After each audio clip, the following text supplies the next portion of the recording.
All right, so we're going to continue talking about continuing education for coaches. And this week we want to focus on transitioning from some sort of continuing education situation, seminars, articles, podcasts, books, whatever, to actually applied training, right? In terms of coaching athletes, like, okay, I went to this weekend seminar, I learned all this stuff. It was interesting. The coach was charismatic. Like we all felt good. We did activities together. But then literally what happens? How do I actually translate that into something that I am going to do either in the gym myself, that I'm going to do if I'm coaching classes or working with personal training clients, or if I'm working with people online writing programming, like this information that I have taken from this weekend or from this PDF that I downloaded, like, how do I translate that into something that is going to move training forward for the people who I work with? And so that's hard. That's a really hard gap to bridge, right? It's fun to take in information, right? Like we enjoy it. People who listen to podcasts like this enjoy this, but there's a failure mode of just like always taking in this new information, but not actually getting anything out of it, right? And so we wanted to talk about our experiences applying things, right? Things that have gone well, things that have gone badly, things that we've seen work, like actually work in terms of like taking in this information and doing something with it. Hopefully, hopefully to increase the translation of information from this podcast into like real life application for the people listening to it. So, Luke, what have been your experiences going from continuing education to practice? Yeah, I can speak pretty. I can speak to this on some recent things I've actually been working through. So last time we did the podcast, I was literally just about to go on to that sort of movement physio course, and then I was over the last couple of weeks. I've not actually had the time to look over all of the notes and to just sort of like process it again.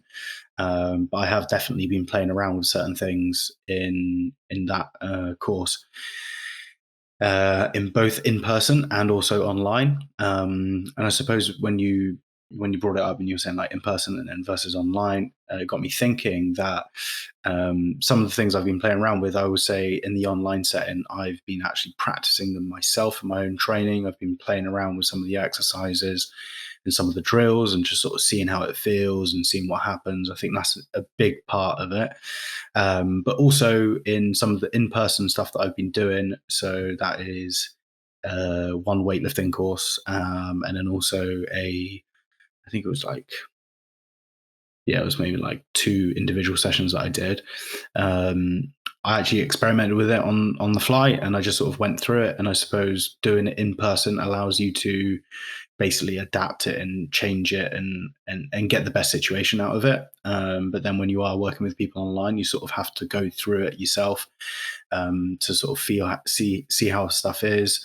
If you are taking in a bunch of new sort of teaching progressions for weightlifting or accessory work or whatever it is, or you're learning some new interval structures for endurance training, you sort of have to go through it yourself before you then deliver it online, because there's only so much guidance you can give people online, and you can't really help them in the session as well. So you've got to make sure that it's pretty robust as something to be sort of trying out.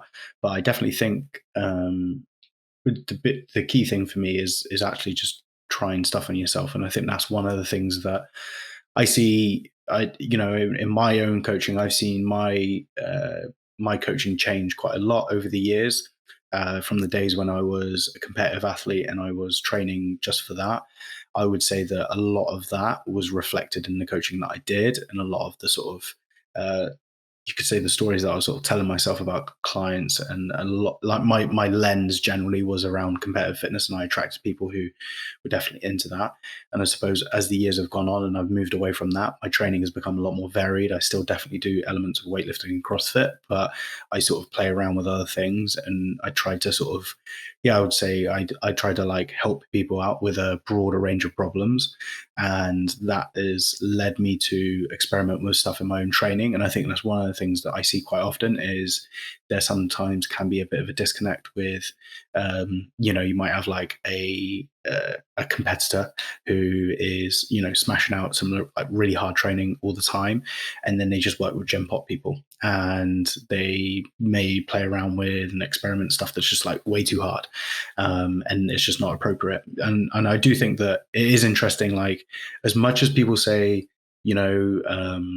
you should know this stuff very theoretically, and it seems to be, I don't know, maybe that's just like a bit of a perspective that I've had, where it's like, people shouldn't necessarily like give the same programs or the same training that they do themselves. But I actually really think that that's actually an important part of it. I think going through it yourself, you can then there's no way in hell that I've given everything that I've given to a client I've done myself personally. I think that's a bit ridiculous, but I do think that there's like there is something to that, and I think that it can be very helpful to experience it, have an understanding if it's feasible, whether the way you write it and that type of thing. I'll give you an example. Trying to write breathing work or trying to write some form of like very low intensity drill can be really difficult to get across to people, and like really difficult to sort of teach people and just to get them to do it right. And even with all of the videos, all of the explanation, all of the Loom videos going back and forth of like, okay, let's try and change this and that sort of thing. In those situations, sometimes you just got to make people feel it, or you've just got to figure out a different way of doing it. So I've been changing a lot of like the breathing drills that I was giving people. I'm starting to give people a lot more just like doing like rolling patterns on their back. So like a basic rock and roll type exercise you'd see in gymnastics, where you just roll in, you're balled up and you're rolled back, and things like kettlebell arm bars and that type of thing. I've started to just play around with that, because over time I've just sort of started to realize that like this is probably just a thing which, unless I'm there in person, I can get someone to feel stuff, and I can actually say, you feel that like, do you feel everything sort of closing in down on your rib cage? Do you see how much like that sort of releases tension a bit? Okay, great. That's the reason why you're doing it. And I'll do it every single day, because otherwise, if you're just going back and forth with them online, it can be really difficult to build buy-in. And it took me a bit of a while playing around with that, and then just trying to come up with various different ways of doing it in my own training, to make it a little bit more workable for clients. Yeah, I think that's a really good example of like one of these challenging like gaps to bridge, right? That the breathing work, the movement work, all that stuff, that there's a lot of subtlety to it, and communicating all of that in an online setting is extremely difficult. Especially like you mentioned, if someone isn't super bought into it and doesn't even have the frame of reference or the context to really understand what the goal is and what you're trying to get out of like a certain weird like breathing session. You're like, yeah, we want to mobilize this specific aspect of your rib cage, and we want you to be able to do this exact thing with your scapula. And they're like, dude, like, what are we doing? Like, I'm trying to do power cleans. It's like, yeah, like what is the like what is right? So I think that's a really good example of like a particularly challenging situation. And I think that the thing I wanted to sort of like jump into is this idea of applying things yourself. That I think is one of the really valuable skill sets to sort of cultivate, is like, can I take this information? Can I apply it to myself? Can I then filter it through my own experience to then potentially translate to athletes who are going to be different than me, right? That the people who I coach don't have the same abilities, don't have the same background, whatever, as I do. And I want to pass this information on to them in a useful way. And to be clear, like abilities, I mean, like they're better, like they're much better than me. And so it's hard to understand like, okay, this is my personal experience as, someone who works out, but isn't like training super seriously, and what can I learn from my experience with this training methodology, and then filter to someone who has, much more capacity, much more time in the gym, and different goals, especially if we're talking about competitors.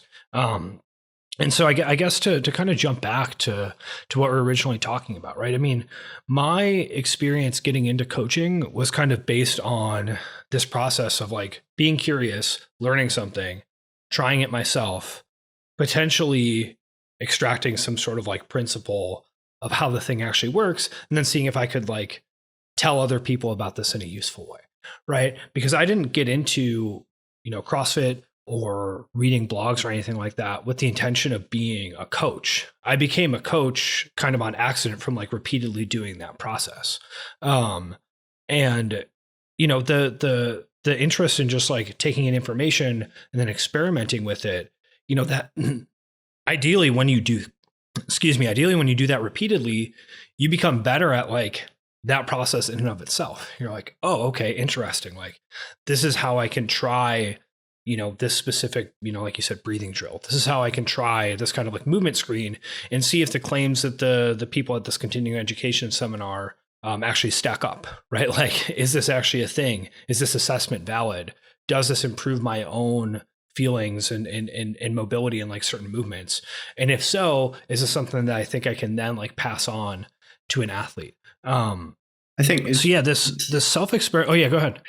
Do you think that that's something? Because I suppose I got into coaching from a similar angle where it was like, okay, this is the thing I'm doing, and I am really into it, and I'm not, I'm reading books in the library that are not associated with my degree. They're actually associated with another degree because I'm just interested in sports science and because what I'm doing in my own training. But like that seems to be a trait that's quite common amongst people who are involved in CrossFit in a certain period of time. And I suppose that's also quite formative of the methodology or the culture or whatever you want to call it, which I think might not necessarily be there as much anymore, because I do think that, most of the people who found CrossFit maybe like over 10 years ago, it was like there's this new thing. It's taking on lots of different approaches. There's lots of different sort of disciplines that are involved within it, and it's taking in information, like you got the journal, and then you've got starting strength and the performance menu, and you've got all of these different things sort of bringing in, sharing information. And there's definitely a trait of like curiosity around that, which, even coaches who, I've worked with, who I can think of people who have been involved in coaching at a certain point, and may still actually be, but there seems to be that commonality amongst them. And I suppose now you're starting to come across more people who they do CrossFit in the gym, or in their sort of setting.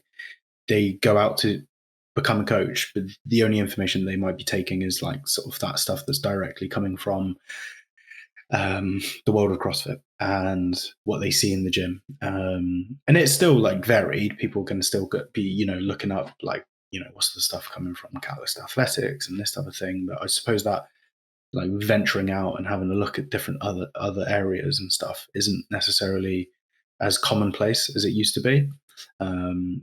And that might be one of the things that I suppose just over years of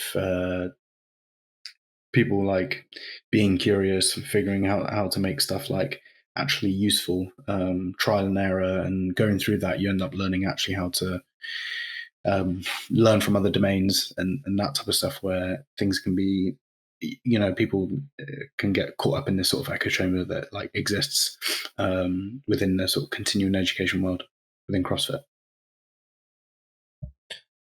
Yeah, I totally agree with that take that there was, the kind of person who is going to start doing CrossFit in like the 2010 plus or minus a few years is the kind of person who is interested in exercise and is looking around online for exercise to do and like reading about different stuff. And they're going to stumble across CrossFit in some form or another.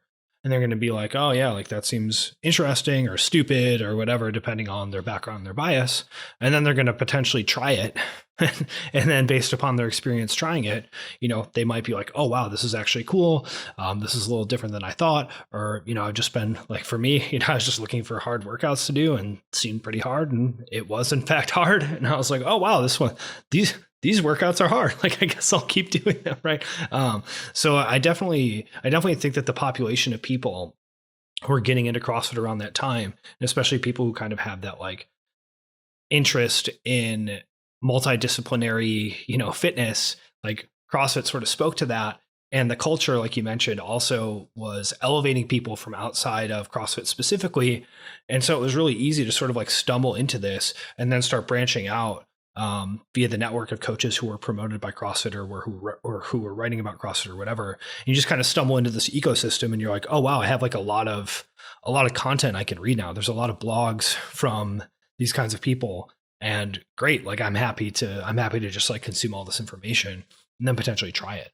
And so, yeah, I think that's like a pretty interesting dynamic, and I think created a lot of really interesting ideas. It's like very, very fruitful time for innovation and creativity in terms of what people are working on. But like most things, once it becomes established, then some of that excitement and some of that ability to discover new ground is gone just by virtue of it like being figured out, right? I mean, we talked about this before, where when MMA first started, you're like, yeah, I want to know what happens when like a kickboxer like fights a judo guy. Like literally what happens? Like this is real life Street Fighter. Who knows which one's better, right? And then at some point it's like, just this is the way you do MMA. Like this is how it works. Just to like interrupt on that point, like within the jiu-jitsu training I've done, the people I've come across who've done jiu-jitsu for years, I've noticed that they like know other stuff as well. So they know like how to box, or they know how to do judo, or they've like got some experience. And it's like, obviously with the explosion of like the effectiveness of BJJ, now all of a sudden you have a lot more people where it's like, that's the only thing they know how to do. That's literally it. Whereas like, I imagine sort of like all the old school CrossFit people who are just doing this, that, and the other, and all this crazy Jim Jones shit and whatever. And like, you're also in jiu-jitsu, you're finding something similar where you got all these, old school jiu-jitsu people. They usually have like a number of things under their belt because it's like they're just trying new shit. But anyway, sorry, back to your point. Yeah, no, but I think that's real, right? Because I mean, if you look at CrossFit in 2010, like people didn't know what they should be doing necessarily. You're like, maybe the best way to win the CrossFit Games is to like do some sort of like West Side conjugate cycle with a very specific program of running intervals, like with a bunch of isometric gymnastics holds, right? Like at that time, maybe that is the way that you actually win the CrossFit Games. It's plausible, right? And so people were like trying stuff like that, which is interesting, and there's a lot of creativity associated with it. But at some point you realize like, oh no, like that doesn't work. Like that doesn't get you to the point where you're winning at this specific sport, right? And I don't know anything about MMA really, but like as an outsider, you can see a somewhat similar trajectory where you're like, yeah, I mean, maybe the best thing to do is like this form of kickboxing or whatever. And it's like, no, the best thing to do is like a certain kind of striking in BJJ, because like you just beat everybody else if you do it that way. And then once people realize that that's how you win the sport, like that's what you do. Right? Is that accurate? Is that what the best way to do MMA is? I don't actually know. Yeah, no, I remember playing, I think it was UFC 2009 on like the Xbox, and it was like you would make your own fighter and you'd pick the disciplines, and you had to pick one grappling, one striking. It's pretty much it. I mean, I don't really know much about MMA, but all I know is they generally all have, at least like a blue or purple belt, which is like maybe a 2 to 4 year journey in jiu-jitsu. But I think wrestling is probably, wrestling is important as well, because you need to know how to defend people trying to take you down and all this type of thing. But I definitely think that when, like you said, like once you have it sort of figured out, the problem sort of ceases to exist, and then you don't necessarily need to be sort of searching for it as much. But you did make me laugh with that conjugate West Side with running intervals, and I do remember certain CrossFit Journal articles. I think it was actually Boz actually did a West Side conjugate thing, and really interesting, like the amount of people who tried that in the CrossFit world and actually didn't get actually that much stronger. And then everything just sort of, I don't know when it was, but maybe like 2016, everything sort of just like turned into, some form of like what everyone just does now, which is do as much as you can and maybe get a crazy idea here and there. But I think it's That's pretty interesting, and I do think that I always am on the lookout for new information. I don't necessarily see too much of it, too much good stuff coming out of the CrossFit world or people who are involved in CrossFit. So then I tend to like look outside of that. Um, I don't know the so like I mean I know that, say for example, some of the energy system stuff coming out of TTT or with Evan, for example. There's definitely some ideas you can take from that, but I think just like the idea of getting everyone set up with the Moxie monitor and that type of thing, and then testing their blood oxygen levels whilst they're training and that type of thing is it's pretty difficult to do on like a bigger scale or do it in like a remote setting. Now, obviously, I think it also depends on like what maybe one of the things that's important to understand when you are taking in new information is like, what's the goal with this? Is the goal to be a coach sort of stuck, like in their own little private training facility where they're just trying and testing new ideas and tinkering around with stuff, or is the goal to actually like get this to is this to get it into your CrossFit classes, or is it to just service all of your clients who you work with in an online setting? I think it's interesting that and sometimes quite often I've found I've gone down the rabbit hole of certain things which actually are just my interests and they're actually not that useful to people who I work with. And I think understanding sort of why you're going into something and how you can actually, trying to like as sort of in the world of like business coaching, like figure out what the problems are of the people you are trying like what try to solve their problems, and then go into whatever education it is you're doing and go in with that lens so that you can then take what you can out of it a little bit more objectively rather than just sort of like going in being like I'm an open book and then not really taking much from it to the point the only way you can actually put it in a workable system is by just actually doing the whole thing, because no one goes into I mean some people do, but um, it's very different. Like I don't think people go into courses that often now where they're like every single detail of this we're going to actually go and put it out and into practice. And I suppose on the weightlifting courses that I do with Bug Strength, a big part of it is, and I speak to people about this all the time because everyone's asking me like, do we have to do the Bogner warm up like every single training session? Can I just focus on one of the exercises? Like No, you have to. Yeah, like I mean, You must. We say to people like, hey, engage with it. Here's a 30-day challenge. Go and do it. Every time you snatch, do it. Every time you clean, do it. And there it is a tool for you to use. But when people do ask me that question, because they some people want it to be like very written out in like you do this for X amount of days, you do this for X amount of days. And I say to people like, hey, engage in it as it's written for a good period of time. Take what you can from it, and then you're going to learn through that process, and then you can be able to take what tools that you find useful, and then you can actually use them. Because I think one of the mistakes people can do, or the mistakes people can make, is they will just take what they learn from a course, and then that's it. That is the only thing they do, and then they don't really engage with it on. They don't really think about it, and then and then they come up with a problem, or they come across something which doesn't necessarily they can't really figure out with the tools they have in front of them, and that's when they come into trouble. And I suppose we on the course we obviously give people that challenge and we say, okay, engage with it and do this. And people ask about level 2, and we say you should be coaching this stuff for a minimum of 6 months before you even go to level 2, because otherwise it's just like people just taking in information sake for the sake of it.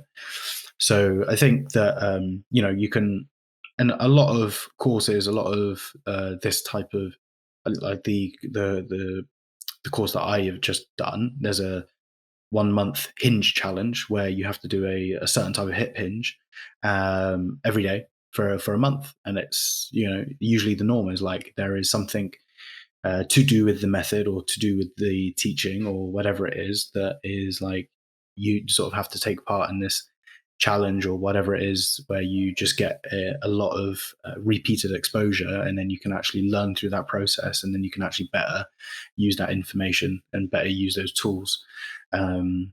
Because if you're just sort of repeating stuff and parroting information, it's not really gonna. It can be helpful, it can be soundbitey, but it's not necessarily going to be a good long-term strategy to use. Yeah, totally. I think that the this idea of engaging appropriately with the material, right? Like actually do the burner warm up for a certain period of time to like understand what's going on with it, and then hey, now you have this tool, you've engaged with it, you've tried it with some athletes. What have you taken away from this? And now you can potentially pass that on to other people who you're coaching, right? I think that's the way that I have found success trying to take this information from courses or from books or blogs or whatever, and potentially pass it on to other people in a helpful way, right? Because you engage with it, you take it seriously, you learn what you can, you apply it to your specific problem set, and then you see what happens. So hopefully that's helpful for the folks listening. Maybe that's helpful in terms of taking stuff from this podcast and actually applying it. I think there's more to say here. So we'll continue with this idea of continuing education for coaches and application, and hopefully folks enjoy it.